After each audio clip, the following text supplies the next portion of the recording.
Permission to buzz the tower, Dave. Permission denied. All this and more coming up on This Week in Retro. High-resolution color graphics. This land of high technology. The revolution in technology that made the information age possible. Those kids are not afraid of computers. Skipping across the sky. Thou lingering star. Chronicling Flight. All this and more coming up on today's show. Up-to-date news for out-of-date tech. Just the two of us this week, Dave. We've been playing musical chairs lately with the show. I know. Chris is missing, but we need to tell you later why Chris is missing. Okay. It's not a bad thing. It's not. It is a bad thing. It's always a bad thing when we don't have Chris with us. Yeah. It's been an eventful week, and I think the highlight of my week has probably been Lee from More Fun Making It, who was on the show with Thomas 2 weeks back. Was that? That's right. Yeah, 2 weeks back. And then he had his live stream, which we talked about, charity live stream. Now I'm going to tell you two things. One will blow your mind. The first thing is Lee has, about 5,000 subscribers on YouTube? Yeah. Okay, that's the size of his channel. The mind-blowing thing is he managed to raise over £13,000 for the charity, the befriending scheme, which Thomas attends. So it's really going to make a difference to lots of people's lives, but also Thomas's directly, and therefore Lee's. And that is a huge amount of money. And both you and I got to be on the stream, didn't we, Dave? Yeah, you were on for an hour, kind of warming the crowd up for me coming on. I was slightly disappointed it just from a purely selfish point of view, because it broke the £10,000 about 5 minutes before I came on. I don't think we can really claim any credit for the amount raised when it was raised. No. I did chuckle when that happened because it was still with me just before I handed over to you. It's like, it's nice to see that milestone. The hour went past away from Dave in a flash, though. I really enjoy speaking to Lee. Lee's a great guy. He really is. His channel's really the thing I like most about Lee is future Lee talking to Lee as he's fixing something, going, "No, you've done that wrong." Yeah, it's a great channel. So that's More Fun Making It over on YouTube. A little bit of I'm not allowed to call it housekeeping because that's another segment. Cave keeping, a little bit of cave keeping. We've still got 3 workshops up and coming if anyone would like to attend. A workshop in 3D printing and design, a workshop in CRT repair, and a workshop in soldering for beginners. If you've never touched a soldering iron and you want to know how to do it, this is your chance. We've also got a really cool talk coming up tomorrow when this show goes out, so there's still time to book it, assuming the last tickets haven't sold. We have Mark Hardesty, and we have Richard Stevenson now attending. He wasn't coming before, but Mark's roped him into it. Gremlins. So Mark wrote the history of Gremlin, the book that was published with Bitmap Books. And Richard was actually a programmer back in the day at Gremlin. So we've got an authentic old school coder from the company coming along to give us some inside gossip. And just purely by coincidence, you've heard me talk about Jason Daniels in the past, who is going to run the dev den at the cave and had some games published in the 80s on the C64 was his thing. Well, it turns out that Richard Stevenson actually ported Jason's game, Die Alien Slime, to the Amstrad CPC. So he's worked on Jason's code back in the day. The really sad thing is Jason's in Croatia, so he's not going to get to see him on the day. But I'm sure we can make some connections there, and they can have a chat. Maybe it's for the best. I don't know how painful the experience of porting Jason's game was. I don't know if the Amstrad CPC would be a great platform for the game if it wasn't designed for it. Sometimes some of the ports ended up, you'll know yourself, so choppy. It's probably an easier process to go to something with, for example, hardware sprite support than it is to go from something with that kind of support to something that hasn't, in the case of the CPC. But there we go. So I'm really looking forward to meeting them, and you can too. Head to retrocollective.co.uk if you want to book those or any other sessions. Okay, end of cave keeping. Dave. Other than the Lee stream was great. Other than that, I've just been busy tidying things up. What I need for real life is a pause key. Hit a pause button, catch up and everything, and pretend I'm a properly functioning adult rather than, as you called me already this morning before we recorded, an omni-shambles. Yes, I did. And on that note, let's go into housekeeping.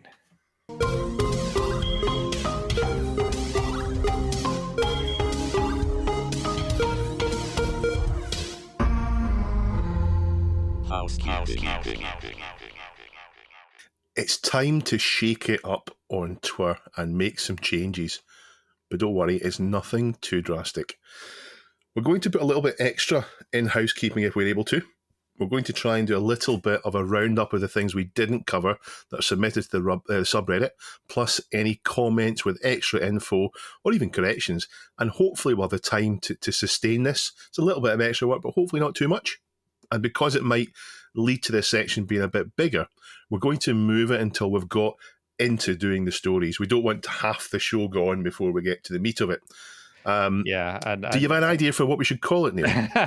Well, I did pitch a suggestion to you that we should call it Dave's Briefs, but it was vetoed, and I think we're going to keep it as housekeeping, so we can carry on using the jingles and any other new jingles that anyone wants. New jingles. We've had a new jingle for a while, but housekeeping is not just for me; it's for all of us.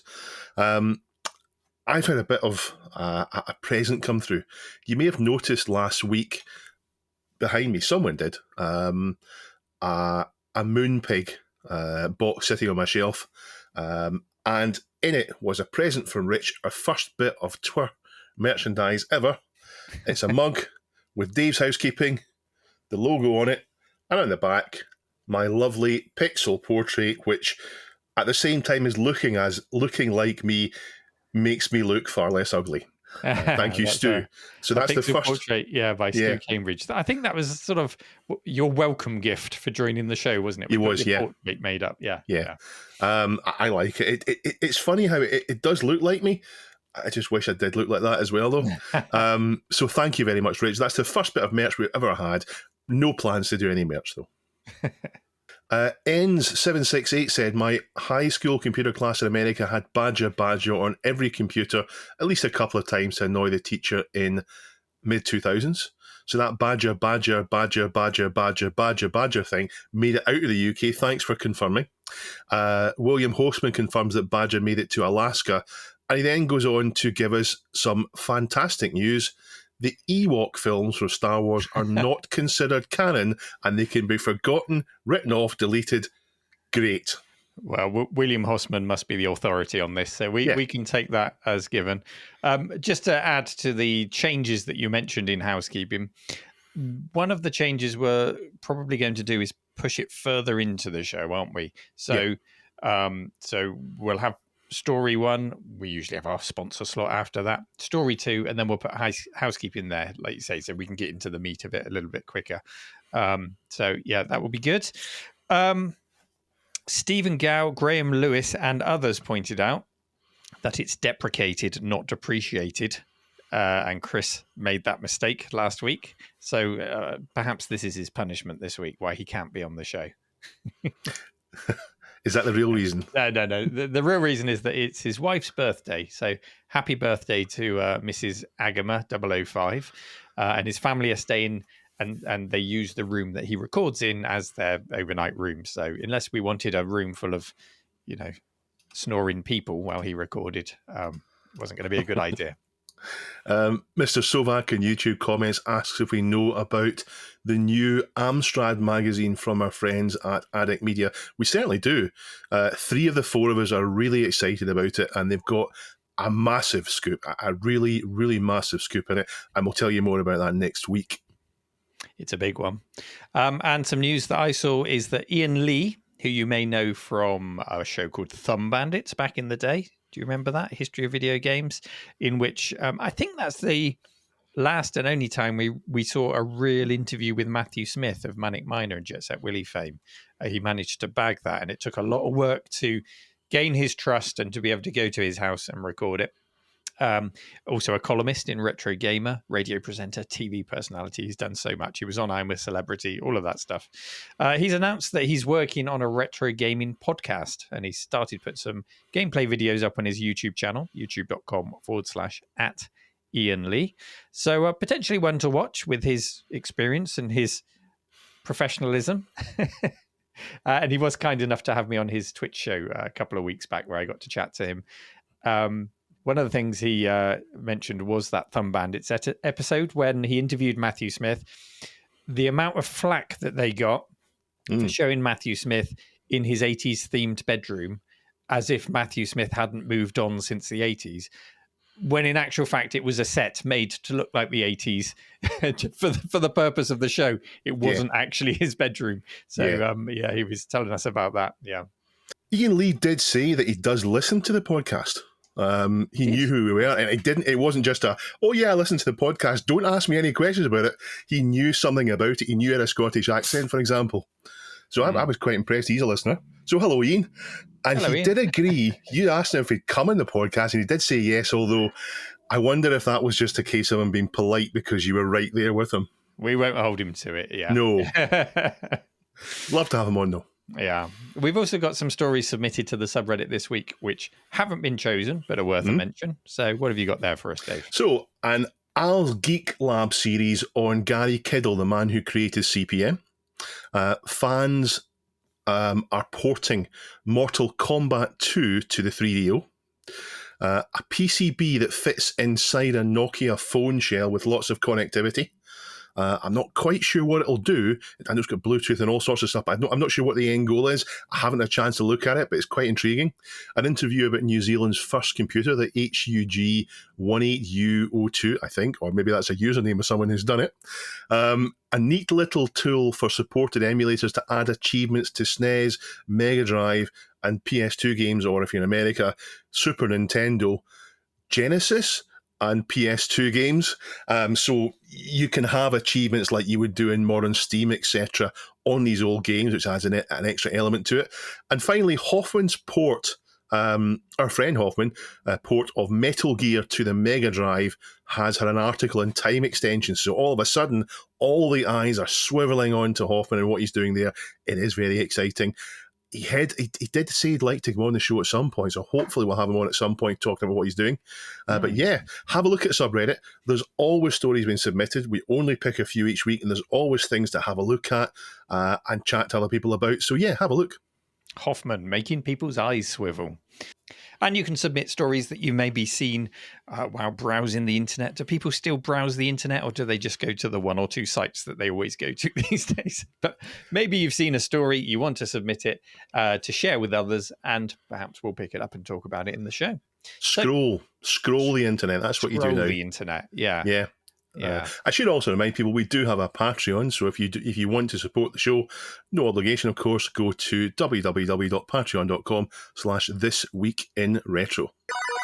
Pajako6502, hello Paul. He submitted a story this week with a familiar face in it. An article in national newspaper The Guardian documents the quest for Skyskipper, the rarest Nintendo arcade machine in the world. Can I have some echo on that, please, Duncan? In the world. That's the headline. Not my words, but the headline in the paper. And it's a lovely article written by Lewis Packwood, who I've had the pleasure of meeting in the cave in the past. He is very much a retro gamer. This isn't an article thrown into a paper because someone wanted to tick the retro gaming box that day. He is the real deal. The story is about the never-released Nintendo arcade game Skyskipper, the recovery of which was a passion project by our very own Alex from the Arcade Archive, going back to 2015 and a little bit before that as well, I think.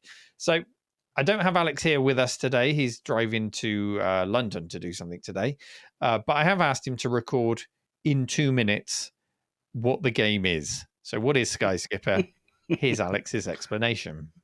The story of Skyskipper really starts with my obsession at the time to obtain some of the rarest and earliest games by Nintendo. Having already obtained rare games like Sheriff, Space Launcher and Radar Scope, Skyskipper was the only Nintendo game that I had never seen. It was mysteriously dumped into Maine, but yet no pictures of the actual cabinet existed. But fast forward a year and I travelled to Newcastle on a raid with fellow collectors to an old operator who was selling old arcade games. He had an unbelievable arcade collection of PCBs, and we spent the whole day rummaging through hundreds of PCBs and sharing them out between us. It was at this point my friend handed me a PCB that looked like it had never been used, and it had the label on it Popeye.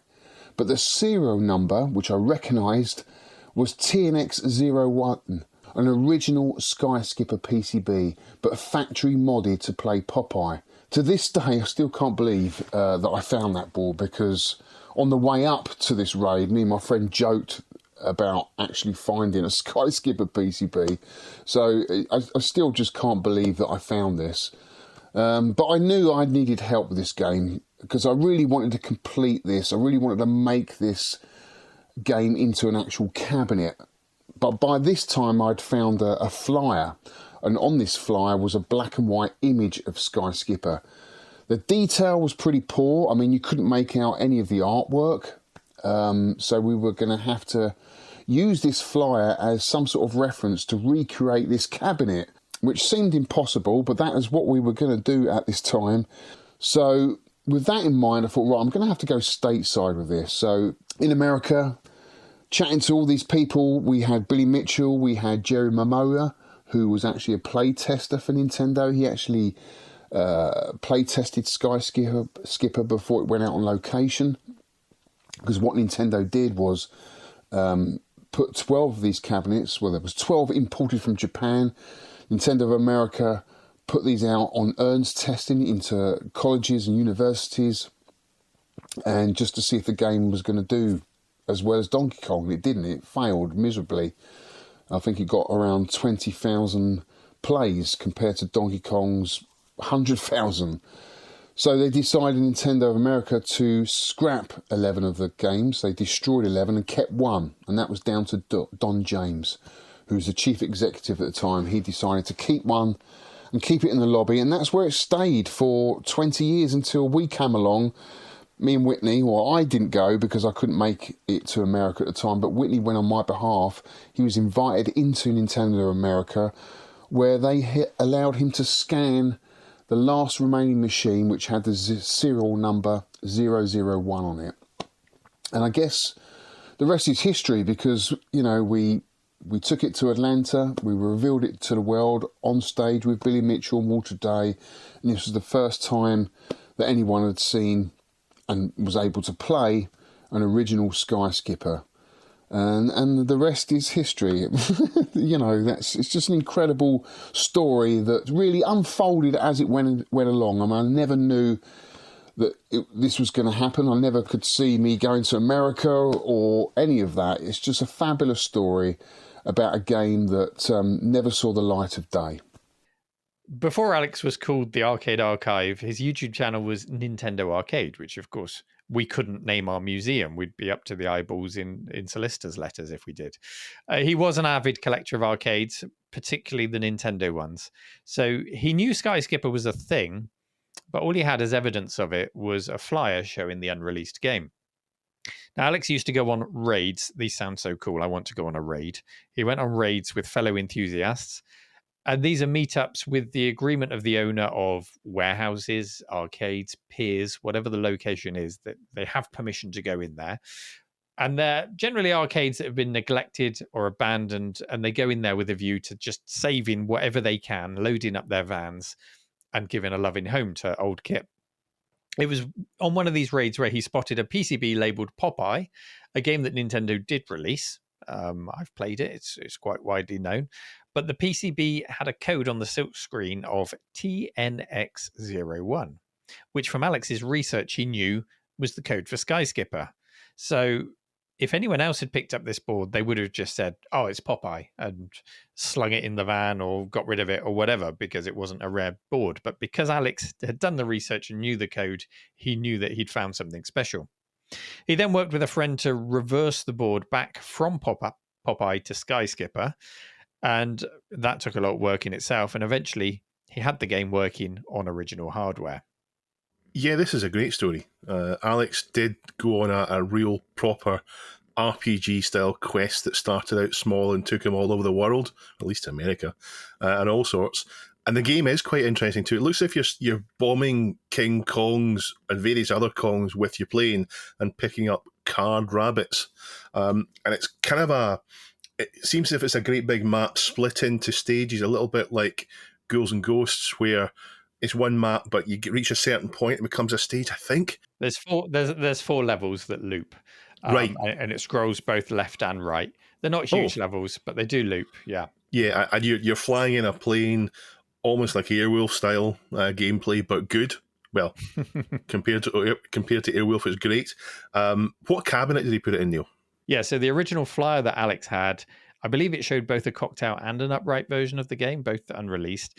And it was the upright that was the classic shape that we see Donkey Kong, Popeye, Mario, that shape where it's got the speaker grill at the front. It's got a monitor set deep into the cabinet, set back into it with the bezel right upright in front of you. It doesn't lay down on the monitor. I really quite like that. It's a very attractive and very collectible cabinet. So he took one of those. He got chatting with Nintendo of America, who surprisingly supported the project. And he was let into their vault to scan the artwork because one of these cabinets did exist. Nintendo are one of these companies who seem to keep one of everything that they actually make.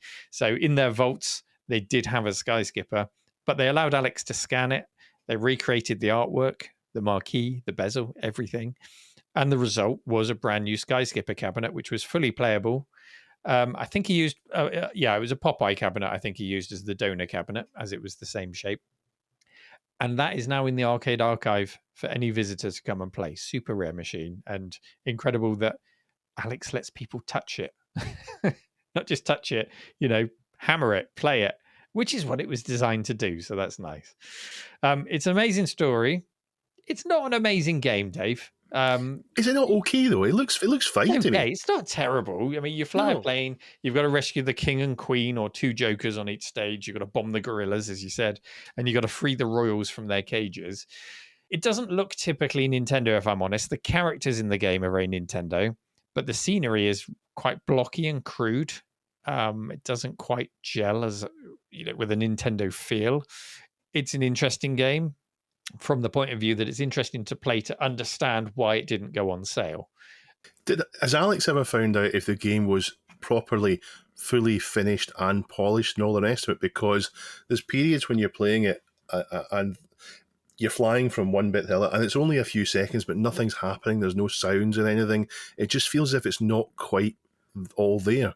That's a good question. You'll have to ask Alex that, but I know that it did receive some home ports on some systems, so it must have been finished enough. Maybe we need to compare it to some of the home ports. Yeah, I don't know if part of the design process is afterwards they would put a few embellishments with whatever CPU cycles they felt they had left. I don't know. Yeah, but all in all, that's the beauty of retro gaming. It's the games that didn't make it that have the most interesting stories and the most valuable lessons to teach us. And this particular Sky Skipper is a story of Alex's passion as well as of Nintendo's history. So it's really interesting. There's a link in the show notes to the article by Lewis, as well as to Alex's Arcade Archive channel. And if you dig into that, just look for Sky Skipper on his channel. You'll find the original raid. You'll find him mulling over what to do with it, the reverse engineering, the cabinet build. And then they were actually invited to reveal it at Nintendo, and Billy Mitchell and other people like that were there. That will trigger some comments. You can't say that name without triggering comments on this show. And I don't think he's a cheat. Well, let's not go into that right now. He's a terrible cheat. No, I don't know. I don't even care. I've never paid any attention to that side of things. It never bothered me.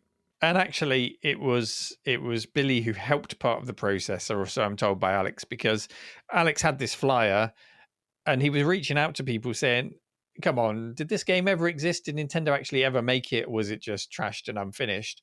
And Billy was one of the people who came forward and said, I remember that. I played on that in like Nintendo's lobby once many years ago. So it was just that little seed of confirmation that Alex needed to pursue the project further and go, okay, I've got to hunt this down. So he did play a small part in it there. Anyway, go to Alex's channel, youtube.com/arcade archive. Check out the Guardian article and enjoy learning all about Sky Skipper. We have a new sponsor this week. Wow. Wow. Yes. Somebody has been crazy enough to come forward and ask to sponsor our show. And I asked them, okay, how do you want us to approach this? We don't really want rules around what we can and can't say with sponsorship. And they said, you're the professionals, you decide. Yeah, and I don't want us ever to be reading from a script or putting the same jarring kind of and now the sponsor slot. So hopefully you'll find this interesting enough to listen to it. Now I want we you to thank do you. a slot in that voice, Dave. PCB Way sponsor this week in retro. They do. It's PCBway.com this week. So let's bring everyone up to speed on what's going on over there. There is currently a design contest underway at PCBway.com. It's their 6th annual design contest. And there's 2 categories to this, PCB design and also mechanical design, because PCBway do your 3D printing, your CNC, and your sheet metal fabrication, all of that stuff. So I was looking through the entrance to the design competition, a real wide variety of things, but I noticed the multi-system is in there because when the multi-system went open source, I uploaded it so people could get PCBs made there, and they just picked up on it and entered it into the contest. So there you go. I'm now in the contest with something I didn't design. yeah. Well, it is a good design. I noticed that people are starting to do it now. There's been questions asked to Heber about how to do certain things and all the rest of it. So I hope that we see people starting to make their own multi-systems. And what I really hope is that people make little adjustments to it, little things, innovations that I would never have thought of what happened to it. I hope that happens to it. I had a DHL notification just before we started recording of a delivery today, which is the multi-system made by PCBway with all the components on the board. So I can just slot that in and test it. And when I say, I'll check it out with Heber, and then we can say to them, yeah, that's good to go. And then they can just hit the green button on any orders that people put in for that. So that's great. Fantastic. They've also got a shared project section at PCBway.com, which I think everyone should check out. I picked 3 things out that I spotted. So the point of the shared project section is you just pick a project, you click a button to put it in your basket, and it gets delivered to you. So there are things such as an Amiga PSU powered by USB-C.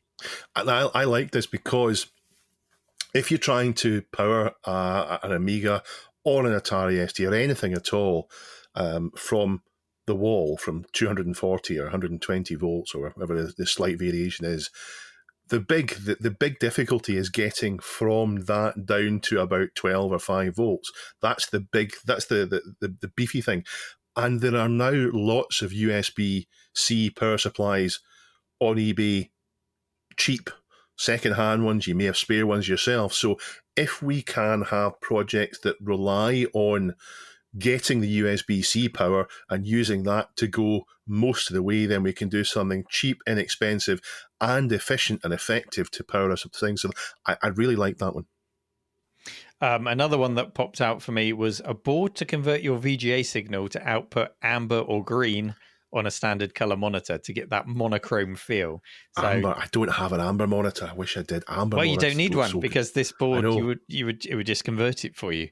So that's kind of cool if you want to play your text adventures. And then something not retro, a one-handed soldering device, Dave. So yeah, I mean, I don't think I solder enough for it. I'm thinking Linux Jedi that we know on our Discord he makes loads of little boards up for the shops to sell. But I looked at this and thought, don't be so stupid, this Heath Robinson thing, don't be so stupid. And then I watched a video of the guy doing it. It's like, bang, it works.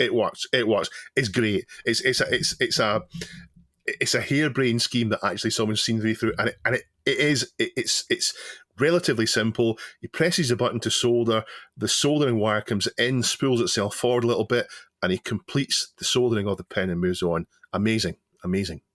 And the reason that I'm very happy to have PCBway sponsor us is because I do actually use them. So just this week, I placed an order for the redesigned or replicated PC20 motherboards for the Commodore PC20 that was absolutely destroyed. I showed on my channel, to the point where we decided let's create a brand new motherboard by reverse engineering the original one.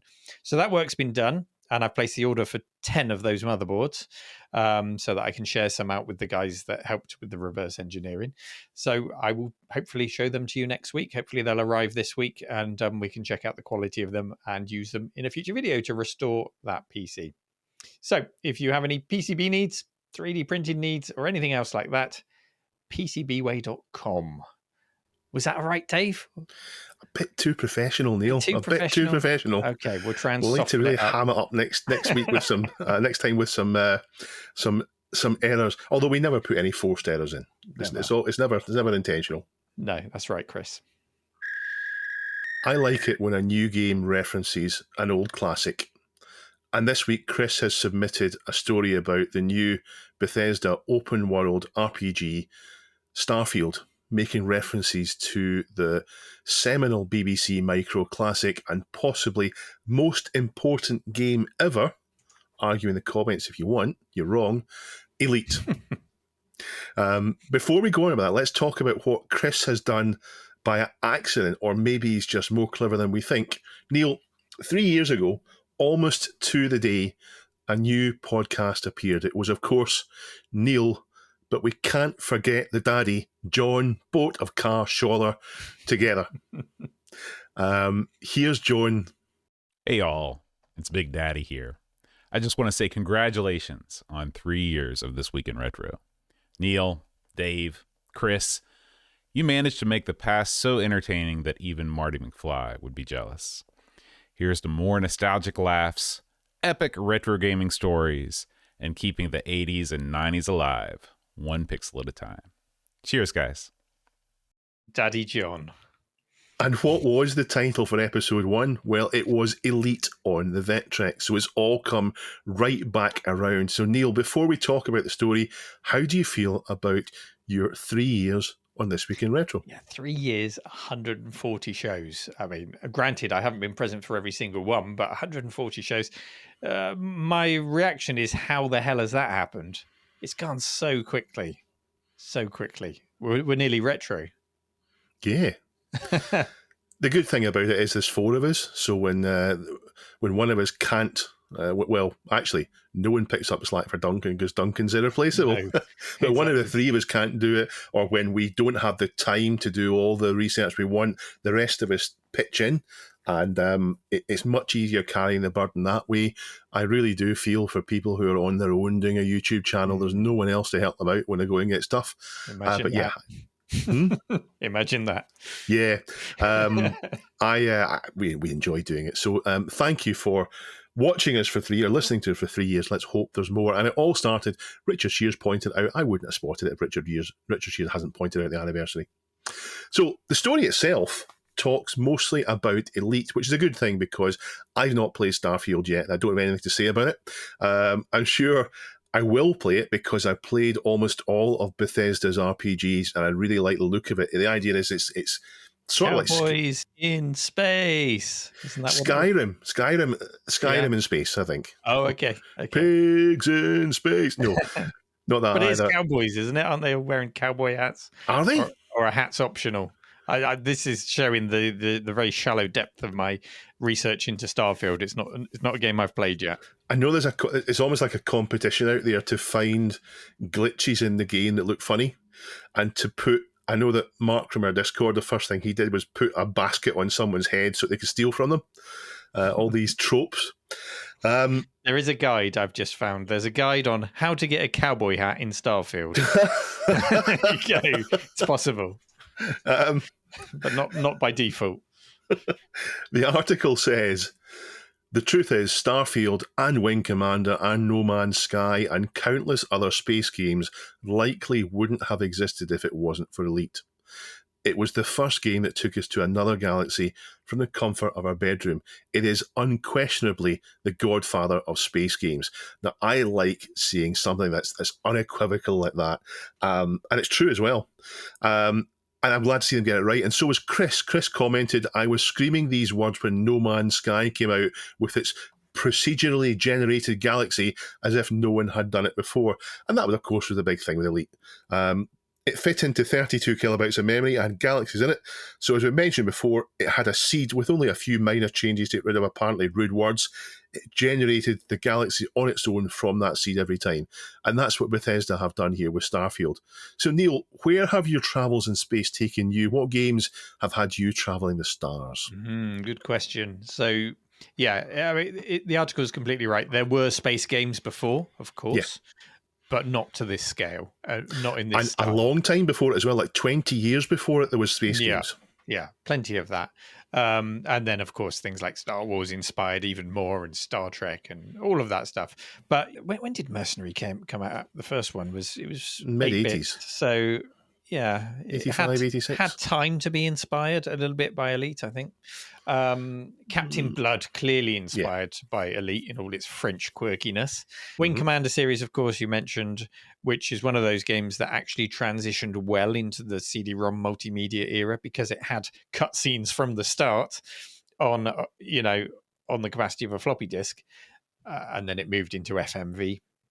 And all of these games, of course, inspiring Star Citizen by Chris Roberts, the creator of Wing Commander, which I backed, but I don't know if I'll ever get to play the complete game of, so we'll have to see how that comes along. But the most hardcore space game I think I've ever played, Dave, Microsoft Space Simulator. You ever played that one? No, I have not. No, Okay. The name doesn't appeal to me. It built on the success of their flight sim range. I think it used the same engine. It put you in a space shuttle on the launch pad in the game with a huge manual, all the dials, all the switches to press. And I never got into space. The game was so frustrating. I just exploded every time. Maybe I should go back and visit. There was another one like that published by Virgin. I think it was just called Shuttle. I never tried that one to see if it was a little bit more accessible, but the Microsoft one was hardcore. Did you play Kerbal? No, and everyone speaks so fondly of Kerbal. Yeah, it's a bit like that. You're trying to get into space. It's a bit like that. It's got a feel of a Flash game, a little bit of a feel of a Flash game to it as well. But yeah, I love the idea of the imagination gap. Reading the novella for Elite, it put you in space. You really felt as if you were there. As a few games that have kind of got me back to the same place again. Obviously, Frontier and then Frontier First Encounters. That's Elite 2 and then Elite 3. But EVE Online got me there. EVE Online really did feel like you were in space. And then Mass Effect, a totally different game, but Mass Effect did get there. BioWare tried with Knights of the Old Republic, and you could see that you see how they had ideas grander than Knights of the Old Republic in mind, and then when you had Mass Effect and you landed on a planet's surface and you're walking out there, you really did feel like you were being in space. The thing with space is the scale, and trying to get that into a game is so difficult. But yeah, it's such a difficult balance to give the sense of scale and to be able to curate the experience of where the player is going and to give them something interesting to find in each location. And to that degree, Elite could feel like a bit of a grind somewhere, both old and newer versions. Elite Dangerous, for example, it can start to feel like Euro Truck Simulator at times. Okay, I'm ferrying item A to place B to trade it for item B and back and forth. And No Man's Sky could feel like that to a degree as well. So you've got to be careful not to just get into this repetitive pattern of grinding and repeating yourself on each planet. I've got to a planet, I need to get this, and this to get off and get to the next one. And then it becomes a little bit boring. And the bubble bursts and you kind of see the game for what it is. So you've got to be so careful with that. I don't know that there is a solution to that. You cannot create a game of that scale and curate it short of crowdsourcing the entire thing and having thousands and thousands of people involved. There's only two ways to do it. The way that Mass Effect did it was it didn't have the procedurally generated, you can go anywhere you want. If you can see it, you can go to it idea. It didn't have that. And that worked well for it because you never felt as if you were in the typical kind of Bethesda Skyrim dungeon. You're thinking, this is the same as the last one I was in. They've just taken elements, chopped them up, and put it together again. Potentially, this is where AI comes in to help gaming. You could potentially have a game of Elite scale, and you seed the AI as much as you seed the universe to come up with stories. What about a game on the scale of Elite or Starfield when... Now, they talk about Elite Dangerous and say only 1% of locations have been visited, even though it's 10 years old. What about if you go somewhere and you're the first person to go there? It's not real until you arrive, and then the AI generates it for you, and then it's you made that happen. That'd be a nice feeling. That'd be nice, but also a nice aspect of these games is that they're now massively multiplayer, and it's nice to have a shared experience. So if you Yeah. find a planet that has something particularly unique about it, it's nice to send someone else there to come and see it as well. So, but again, yeah, it's difficult, isn't it? Maybe the AI can generate it, and then it becomes a fixed thing. That's what I mean. That's what I mean. Yeah. When you go there the first time, you were the one that caused it to happen. It's then a fixed thing forever because you were there. But then the way I see AI adding value to this kind of thing is not just the creation of the worlds, it's the storytelling, it's the missions, the objectives within the world, within the planet, to make it feel, also the NPCs that might be on the planet, to breathe life into them. So the universe could feel much more complete and curated, even though it's automated. Yeah, interesting times. When I eventually do get around to Starfield, I will not be able to stop thinking about, is this a handcrafted one or is it a procedurally generated one? And I have this sneaking suspicion it will become a little bit transparent fairly quickly because you'll be able to spot it. I don't know though until I play it. The article, though, is a really good deep read. Go and read it. And there's one final thing. There was a comment from Marasam pointing out, and this is on the subreddit when Chris submitted the story, noting that the starting area in Starfield is Jemison, which is surely a reference to the default pilot in Elite, Commander Jameson. So I'm glad to know that they're respecting the roots. Dave, I seem to have a reputation as someone who loves flight sims, and I have to clarify this. I do. I spent a huge amount of time on them. But in the modern day, I find that the investment in time that you need to be put into getting the most out of these ever more complex beasts is very hard to make. Modern flight sims are incredibly complex and require time and study to get the most out of them. And without that, I face exactly the same kind of frustrations that I did with Microsoft Space Simulator. But this isn't new. Flight sims have always strived to be more realistic. They always came with huge manuals and keyboard overlays, and they always demanded your time. I just had more of it to spare. And I think that rings true of many genres, not just flight sims. I know you're always talking about the lack of time and how much you want to cram into it, and how do you prioritize what you're going to do, Dave? Do you not find that you used to be able to have this infinite source of patience to go so deep into a thing and not do anything else and it'd be okay? Whereas these days, something else is saying, I really should do this instead. Yeah, and I don't know if that was the lack of distraction back in the day, if it was the lower availability of games. We've talked about all these things in the past. Is the quality of your experience enhanced by a reduction in options in experience? There are only so many games available. I'm going to play this one. I'm going to dedicate all of my time and all of my effort. And I think time just moves slower when you're younger. Yeah. It just moves We slower. can't be 15 again, unfortunately. Everything is a new experience, and your brain's just whirring away, taking in, savoring every single moment of it. And that was particularly true of exciting new games that were pushing the boundaries. So the reason I'm talking about all of this is that there was a video submitted of an episode of Computer Chronicles, which aired in 1990. Computer Chronicles, which didn't air in the UK. We had our own shows, but we didn't have Computer Chronicles. So it's a really interesting show to go back and watch as a Brit who didn't experience it first time. And this particular episode focuses on flight sims of the day. And 1990 is a really interesting time for the genre because it's a chance for IBM PC compatibles and Macintoshes of the day to really flex their processing power. Flight sims being mathematically intensive pieces of software, GPUs not being available at the time to help with 3D rendering, at least not outside of commercial flight sim projects. So all of this meant that the CPU was king. And when you had a Motorola 68000 in your machine, like I did, and like I'm assuming Dave did at the time, certainly did, you would look on in awe at what was happening in the world of PC flight sims. So this is the kind of TV segment that would have had me drooling, quite literally. I know Chris would have been too. He would have been sat there next to me with a puddle of drool on our desk, shared desk. But Dave, would this have piqued your interest? That's a lovely picture I've just painted, isn't it? Yeah, let's move on from that. I would have loved to watch this. This segment is fantastic. It's great. it would have piqued my interest. I was into flight sims, particularly at that point in time. Do you remember, though, that just off on a tangent here, do you remember a dozen episodes or so we talked about capturing CRT images on camera? I think it was Tomorrow's World, my details might be wrong, about BBC Micro and Spectrum games, but they captured they recorded the footage from the CRT, and I felt it looked much better than a direct capture from a cable. I think you might have done too, because I think it inspired you to try it in your videos as well, did you?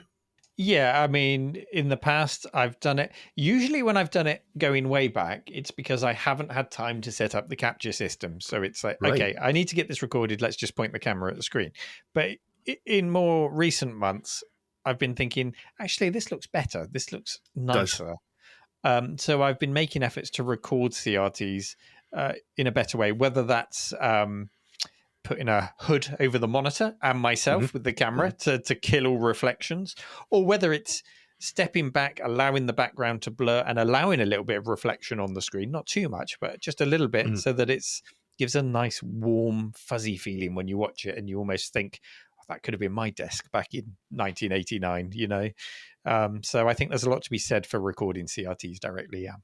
Well, this, if we ever wanted a video to show how good it makes them look, this is the video for it, because they look fantastic on it. As for flight sims, 1990 was a great time for me for flight sims, because what was coming out was just what I wanted. I wanted it to feel real, but I didn't want to worry too much about all the intricacies of getting it right. I wanted combat, missions, and objectives, and there was loads of that going about. When it comes to Microsoft Flight Sim and trying to be as accurate as it can, I will take a pass on that. I've never had any real interest in it. I'm mildly interested in seeing what the pre-VR expensive setups that people had with all the monitors and so on for those flight sims, but I might play for 5 minutes, but I wouldn't want to spend any time in those. I need the story to be there about the missions and the objectives and all the rest of it, just to give that edge to me. That's why things like Wing Commander did so well with the cutscenes and the extra excitement of space, and the scene of people run into the ships when the mission starts. And then later, I mean, I'm amazed you managed to squeeze that paragraph out, Dave, without mentioning X-Wing or TIE Fighter. So well done. I'm thinking about it right now. I'm thinking about it. I know you are. X-Wing. So in this Computer Chronicles episode, we see Microsoft Flight Sim 4 demonstrated. And the buzz on this version, Dave, is all about being able to change the weather and the time of day. Imagine it. Flying in the rain at night. Amazing. You don't get rain in space. And then we see the CEO of Spectrum Holobyte, Gilman, is on there, joined by Wild Bill Steely, co-founder of Microprose. And there's a really nice contrast between these two. Gilman is like your classic geek, sat next to Wild Bill, wearing his flight suit, all full of confidence. And the first thing he says is he tells Gilman that Microprose were training fighter pilots with their software first. He's not taking any prisoners. I think Gilman got in there, you know, oh, we've used this to actually train real pilots. And then Wild Bill's like, yeah, well, I am a pilot, and we did it first. Which of the two of them watching that, which of the two of them left you with the better impression of them? Probably Gilman, because my personality is just to favour the more humble guy. Yeah. I mean, he's a character. I mean, Wild Bill is a character. Yeah. But yeah, not one I'd want to spend any time with. He's got quite an intense look about him, you know, in his eyes. There's something about his eyes that's quite intense. Yeah. I wouldn't get in his way. Yeah. So Gilman's demonstration, it's quite funny because he's like, okay, here's our flagship product. He takes off and then he immediately crashes. And then, I mean, this is testament to Computer Chronicles. They managed to weave in the conversation and cut away to a different angle of whoever they're talking to, while somebody must be furiously crawling around on the floor, swapping video cables, swapping the computer around, do you think, to get the next game up? That's all got to be happening in real time. So they do that well. So Wild Bill then demonstrates Microprose's F-15, I think it's Strike Eagle 2, and he makes it all sound so much sexier with his patter. And for some inexplicable reason, Highway to the Danger Zone starts playing. It's not in the game. They just start playing the music over it. Gilman didn't get any music. So maybe he did. Maybe it's because he immediately crashed and wasn't in the air for long enough to get music. But what's nice actually about this demonstration is that Bill proves that he really does know the game. Yeah.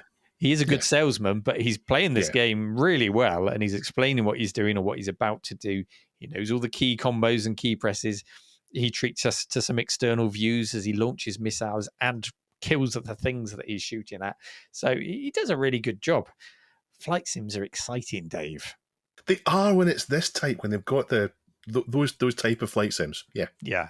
So later on, we see Moses, who's from Velocity Development, and he then immediately trash talks Bill by saying that Bill's flight sim is old hat and Jet Fighter is the new king. He talks about how Jet Fighter's been nominated for Game of the Year in that particular year, and Bill's hasn't. And then Berlin's Take My Breath Away starts playing while he flies Jet Fighter, and Jet Fighter, not Flighter. And here's the killer feature of Jet Fighter. Moses tells us this game has built-in antivirus, Dave. Don't care. Is that a feature you look for in a Missiles. game? Give me missiles. While you're shooting things down, don't worry, it's checking for viruses. And then the next game we see is A10 Tank Killer, which is a really good example of why my machine wasn't good enough at the time. It was released on the Amiga, but you needed, I think it was at least a 68010 or maybe a 20 to actually play the game. You needed a beefy accelerator to get any kind of performance out of it whatsoever. So I never played it back in the day. It had a gorgeous box of an A10 flying out of a orange sun. It's a lovely piece of work published by Sierra. And if you wanted to use it on something like your Amiga, you needed an accelerator. You really needed a hard disk, and it was much better to put that kind of money into buying a PC if Sims were your thing. This really was a turning point. And that's a 1990 game. You would have thought a 1990 game for the Amiga relying on an accelerator was a bit... it may have taken a little bit longer to actually come to the Amiga. I think it was... No, I've just checked. 1990. Oh, you checked it? So, yeah, so 1989 for DOS and 1990 for Amiga. Can you see the minimum specs for the Amiga? Have you got that on the screen? What do you need? Oh... Yeah, I mean, it may well be that it runs on a stock Amiga, but, you know... They don't like to, really they don't like to say this won't run in your stock Amiga. Don't buy it. Yeah. I'll keep talking. You look into that if you can. So we see A10 Tank Killer, and then I think my favourite part of the whole show, and the whole episode is dedicated to flight sims, save for the news in brief section, their own version of housekeeping. My favourite part is when they take a trip to a software store called Egghead Software. So Egghead Software are hosting a computer air show of flight sims, which I think is brilliant. And I'm saying it now, there will be a computer air show at the cave in the future. It's got to happen. I want to go back to 1990. I want to be in that store. And I also love the shots of the computer store where you can see the people looking at the games on the shelves. There's signage, including accessories on the shelves. Oh. And I bet they don't have a single copy of Dizzy in there, Dave. 1 meg, Amiga computers, 1 meg required, Kickstart 1.2 or better. So there you go. Oh, okay. So yeah, older Amigas 1.2, yeah, but with a bit of extra RAM in the trapdoor. But you would not get a good experience out of that setup. It would be like a slideshow, even with the graphics turned down. You're better off playing F29 or F18 or some of the MicroProse ones. They also show peripherals, yokes. They show yolks in the egg store, Dave. And overall, the show is just a really lovely snapshot of the state of flight sims, hardware, and rival companies battling out for sales in that genre in 1990. So, Dave, anything else stand out for you in this segment? There's something it made me think of, and it's a somewhat famous letter sent into Compute from Gilman Louis from Spectrum Holobyte complaining about the piracy of Falcon on the Atari ST. That same guy that's in this segment, I think. They're all young as well. They're all younger than us, Neil. And you're looking at it going, these should be old, wise heads, and they're all younger than us, and they're not. Let me find the letter. It says, Talking to Atari users, we learned many wanted to see our best-selling air combat simulator Falcon converted to the Atari ST. Many of our competitors warned us that releasing an ST product would be a money loser. We were told that within weeks the product would be up on the bulletin boards and sales would fall to zero. We chose to disregard these comments and felt that the piracy problem only existed within a small handful of users. However, within 30 days of our releasing Falcon, Atari ST Falcon, pirates had put the product up on the bulletin boards, complete with diagrams for the code wheel protection, keyboard layouts, and mission maps of the product. The real cost of such software piracy is not the $49.95 sale, but rather the lost industry support for the Atari ST. Many ST owners argue that the ST has no more pirates than the IBM or Mac.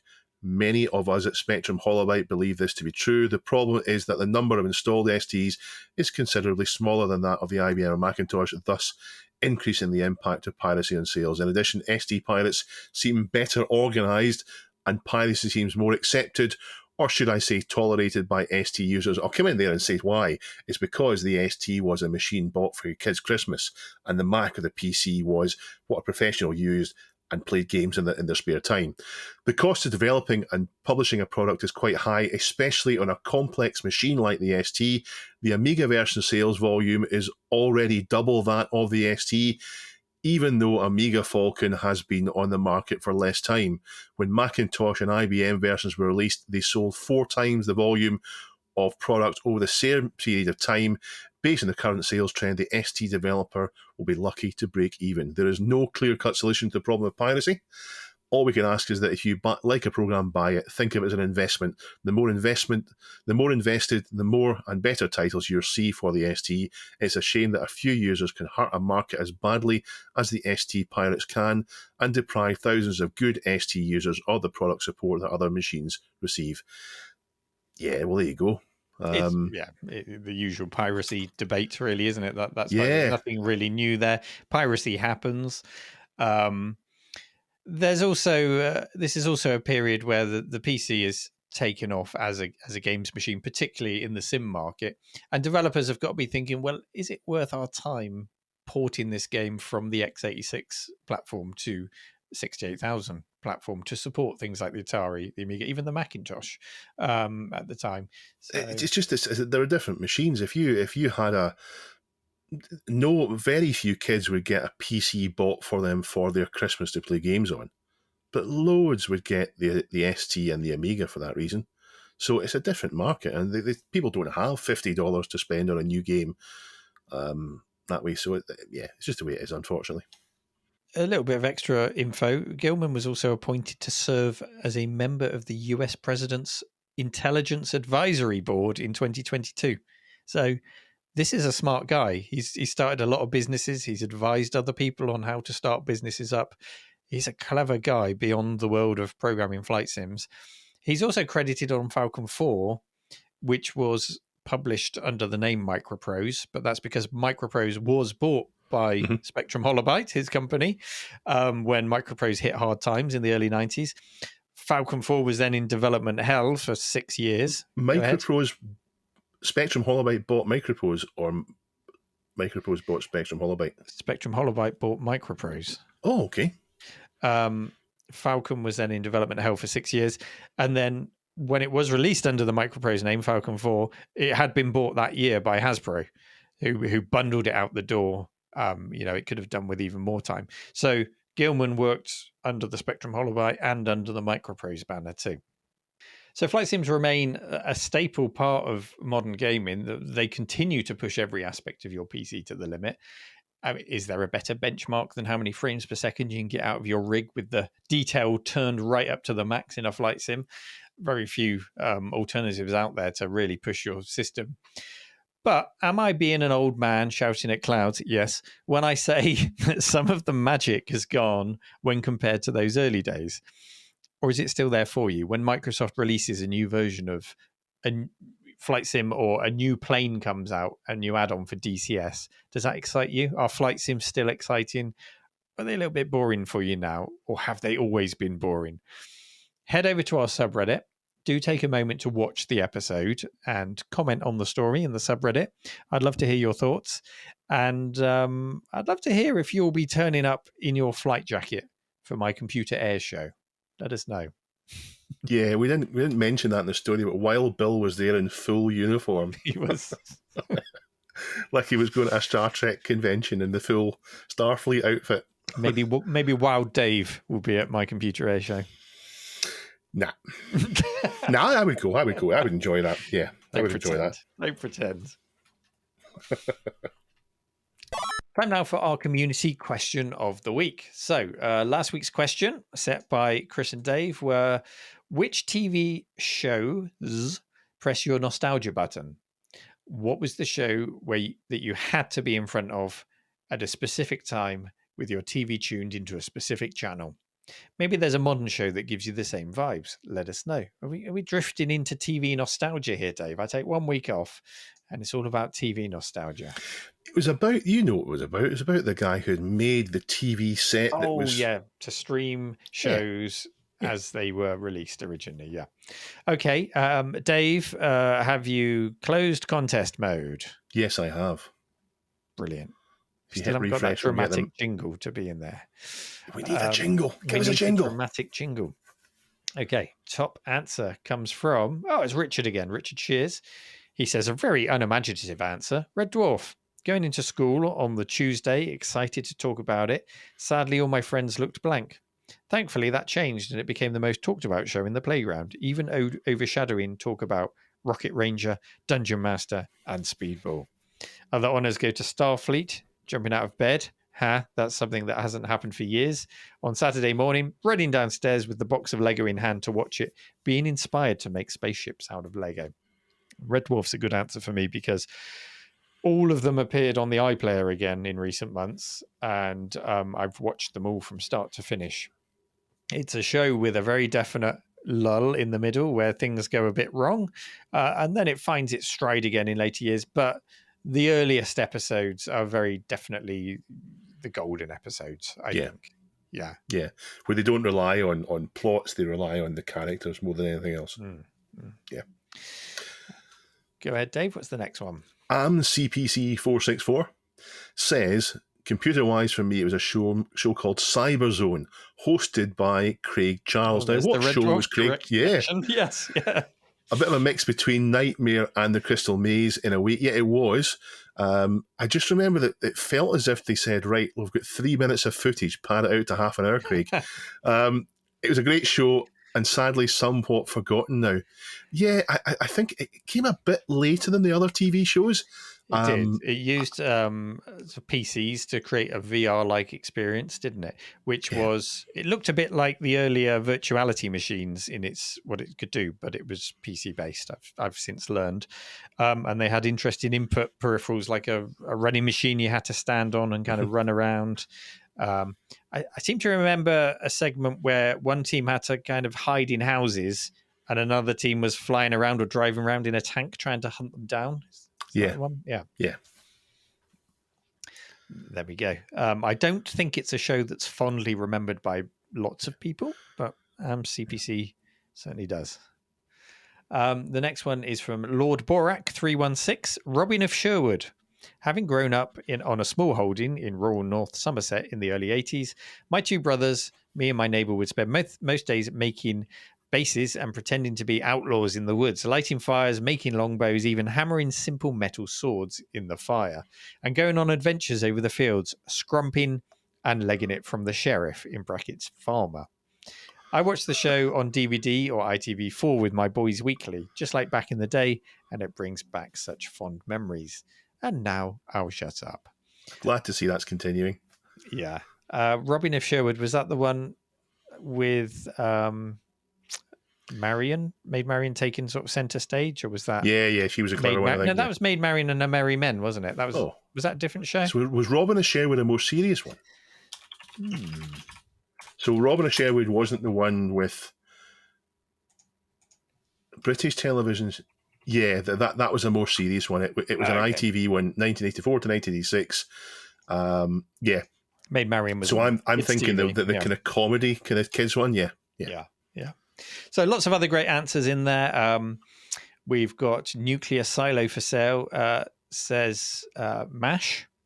And what else? Mentions Breaking Bad in there. Yeah. Street Hawk, Nightmare, Red Dwarf, Games Master, X-Files, Miami Vice. Retro Mash says the holy trinity of Automan, Manimal, and Street Hawk. What a combination. Manimal. X-Files PI. is mentioned there. X-Files, yeah, good memories of X-Files. Miami Vice. I mean, the thing that you miss out on now, this is what I was thinking when I listened to last week's show and the guy that's streaming old TV as per when it came out. The thing you're missing now is the cliffhanger. By being able to binge directly to the next one, you don't have the cliffhanger and then the week's wait to say, I can't wait to see what's going to happen. Talk about it at school or at Lost work. killed the cliffhanger for me. Yeah. Remember that show Lost? Because they would do a cliffhanger and then next episode they wouldn't go back to the cliffhanger, and then by the time they did 2 episodes later it didn't matter. Yeah, Lost killed that for me. Yeah. So thank you to everyone who participated. We have a new question of the week this week. Dave, do you want to read out the question of the week? Simple question. What games took you to space? Tell us about your memories. Fantastic. Go into as much or as little detail as you like. Games that took you into space. Are we talking about for the first time or just any good games that they enjoyed? Leave the question as it is. Let's not complicate it. Let's leave it wide open for people to answer. Tell us your memories. Yeah, fantastic. www.reddit.com/r/thisweekinretro, and you'll find the question of the week there. Of course, it's linked in the show notes. Join in. And thank you very much, everyone, for listening. Please do leave us a review using your podcast app or subscribe if you're on YouTube. We are edging ever closer to 10,000 subscribers on YouTube, and we'd love to get there. And we will see you all again, same time, same place, next week. They're waving.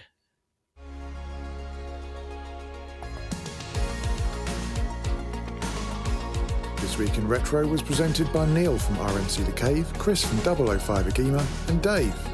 It was produced by me, Duncan Styles. The podcast version of the show is available through your favourite podcaster, including Apple Podcasts and Spotify, and the video version is available on the This Week in Retro YouTube channel.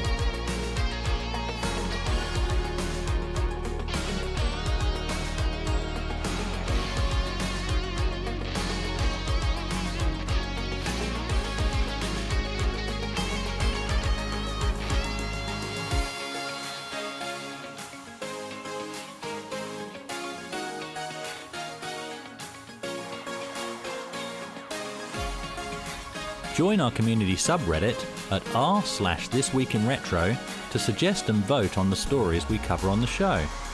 If you watch This Week in Retro on YouTube, please give us a like and subscribe to help us reach new viewers. If you enjoy our show and would like to support it, then please check out the link to our Patreon page in the show notes or description. Thank you for listening, and we'll see you next time for more up-to-date news for out-of-date tech.